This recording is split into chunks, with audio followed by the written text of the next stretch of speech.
동화산업회사입니다. 이 부분은 개인사업자가 이제 법인의 이제 사업부를 양수도 하면서 영업권이 발생하는데 이 영업권 자체를 고가 매입해서 세금을 줄이고 있다고 보고 영업권 자체가 이제 기타 소득이잖아요. 기타 소득으로 60% 필요경비가 되니까 세금을 절세한다고 보고 이 부분에 대해서 이제 세금을 추징했는데 결, 결국은 개인 사업자가 이긴 사례입니다. 이거는 세무사들이, 동업자 세무사들이 법인을 만들면서 이걸 법인에 넘기면서 영업권을 해서 그 영업권을 기타 소득으로 하고 그걸 나중에 그 60%만 필요공비가 인정되니까 상당히 절세가 되는 거죠. 그래서 이제 법인에서 미식금 달고 그거를 급여 대신 가져오고 급여는 뭐 최저임금으로 해서 가져가기 때문에 원래는 개인 사업자지만 법인으로 가는 경우입니다. 이걸 경우에 어떻게 결과가 나오는지 보겠습니다. 조심 2012서 688인데 법인이 특수한계자 있는 개인 사업체를 포괄적으로 인수하면서 지급한 영업권 가액에 대한 고가 매입 여부 판례 분석입니다. 사건 개요는 어떻게 되냐? 청구법인이 설립해서 영업권을 매입합니다. 청구법인은 세무법인이죠. 개인 사업체는 모 세무사, 임세무사, 김세무사가 세무사업을 포괄적으로 인수하면서 각각 영업권을 계산했겠죠. 이 매입하고 자산을 계산했겠죠. 세무조사 결과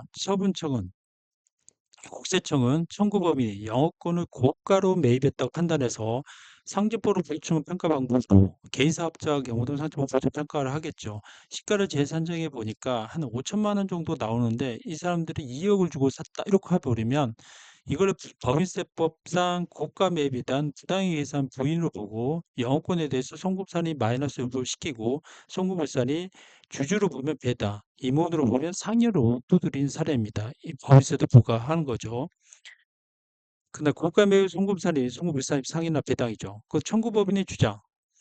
감정 평가를 했는데 그때 감정 평가를 했으면 좋았어요. 근데 소급 감정을 한 겁니다. 이 소급 감정을 해도 인정을 한 사례예요. 영업권 가액을 적정하며 당초 신고한 영업권 가액은 고가 매입에 해당하지 않는다고 주장하는 겁니다. 주요 쟁점 사항이 뭐냐? 영업권 가액이 고가 매입 여부죠. 법인이 특수관계 개인 사업자를 포괄적으로 인수하면서 자체적으로 평가한 영업권 가액이 고가 매입에 해당하는지 이게 중점이 되죠. 자, 시가산정은 감정평가 부분을 했겠죠. 처분청은 뭘로 했냐? 보충평가를 한 거죠. 그 시가산정 감정평가 법인은 한 5억을 했으면 처분청은 한 3억으로 한 거니까 2억이 고가 매입이다 이렇게 보는 거죠. 청구법인의 설립이 기존 세무사들을 법인 전환에 불과한지 아니면 영업 형태의 구조가 큰 변화가 있는지 검토가 필요한 거죠. 자, 시가 산정의 적정성이 문제가 된 거예요. 자, 시가란 거는 다수거나 자유로운 거래가 있으면 매매 사례 가격이 시가입니다. 그러나 시가가 없을 경우는 감정평가법인이 객관적이고 합리적 방법으로 평가된 가액을 시가에 포함하는 거죠. 그래서 이 청구법인은 자, 수익가능법 DCF죠. 디스카운트 캐시플로우죠.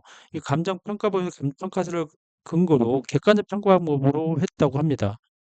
자, 감정평가 신뢰성을 보는데 법적 절차와 기준에 따라 평가를 수행했다. 추가 수익 환원법에 따라 한 거고, 매출과 할인율을 선정한 거죠.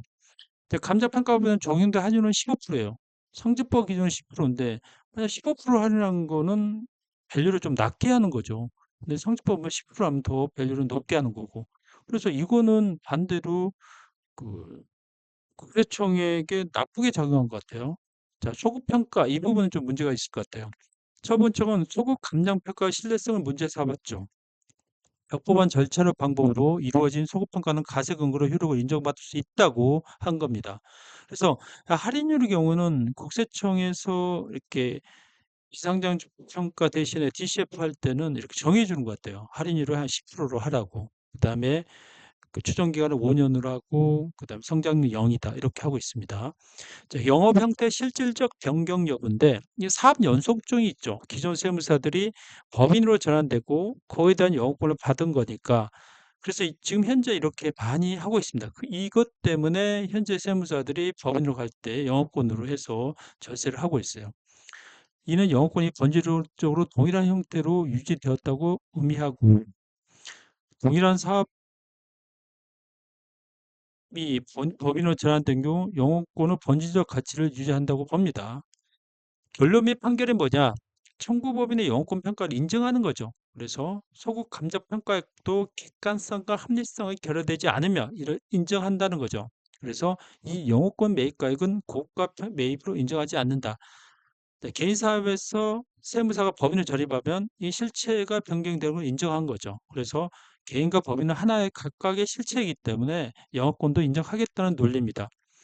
처분청이 보충적 평가 방법이나 시가를 적용하여 부당하게 계산 부인한 처분은 잘못됐다고 판단했는데 최종 결정은 청구법인의 주장을 인용하여 법인세를 부과하지 않았습니다.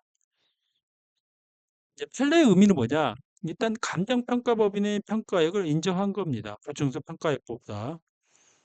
그 다음에 영어권의 실질 평가의 중요성, 법인 전환 시 영어권의 본질 유지를 인정하고 자, 소급 감정 평가의 신뢰성, 적법절차 준시 시 가세 근거로 인정합니다.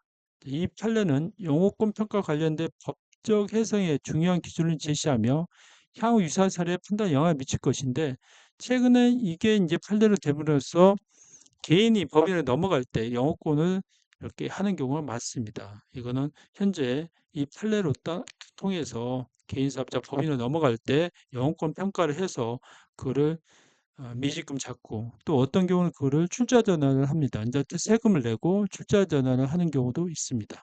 오늘은 개인 사업자 법인을 넘어갈 때 영어권을 인정하는 판례에 대해서 정리를 해보았습니다. 궁금한 점은 댓글 부탁드립니다. 감사합니다.